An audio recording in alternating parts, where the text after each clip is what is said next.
చూస్తున్నాం. తిరుమల, తిరుపతిలో భారీ వర్షం దంచికొడుతుంది. బుధవారం రాత్రి నుంచి ఎడతెరిపి లేకుండా వర్షం కురుస్తూనే ఉంది. భారీ వర్షం కారణంగా భక్తులు ఇక్కట్లు పడుతున్నారు. ఈ నేపథ్యంలో వాహనదారులు ఘాట్ రోడ్డులో ప్రయాణించేటప్పుడు తగు జాగ్రత్తలు తీసుకోవాలని అధికారులు సూచించారు. అలాగే కొండ చర్యలు విరిగిపడే అవకాశం ఉండటంతో సిబ్బంది అప్రమత్తమయ్యారు. పాప వినాశనం, శ్రీవారి పాదాలకు వెళ్లే మార్గాలను తాత్కాలికంగా మూసివేశారు. పాప వినాశనం, గోగర్భం వర్షపు నీరు కారణంగా పూర్తిగా నిండిపోయి నీరు ప్రవహిస్తుంది.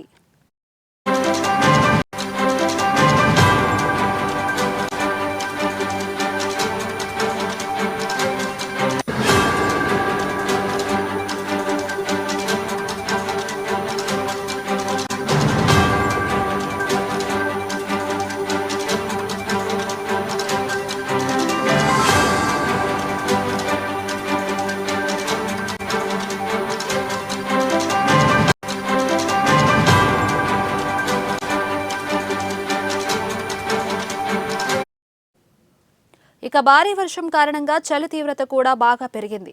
భారీ వర్షంతో తిరుపతి వీధులు జలమయమయ్యాయి. వెస్ట్ చర్చి కూడలిలో రైల్వే అండర్ బ్రిడ్జ్ వర్షపు నీటితో నిండింది. అధికారులు వాహనాల రాకపోకలను దారిమళ్లించారు. బాలాజీ కాలనీ నుంచి మహిళా యూనివర్సిటీ మీదుగా వాహనాలను మళ్లిస్తున్నారు.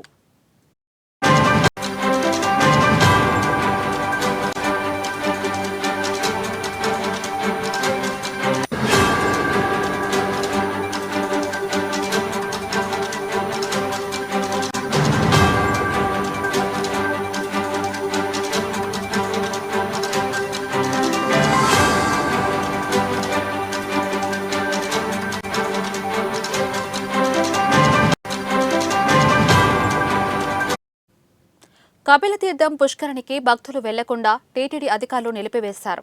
తిరుపతిలో మాల్వాడిగుండం జలపాతం పొంగిపొరుతుంది. అటు లక్ష్మీపురం కూడలి, గొల్లవాడిగుంటలోని లోతట్టు ప్రాంతాల్లో భారీగా వరద నీరు ప్రవహిస్తుంది.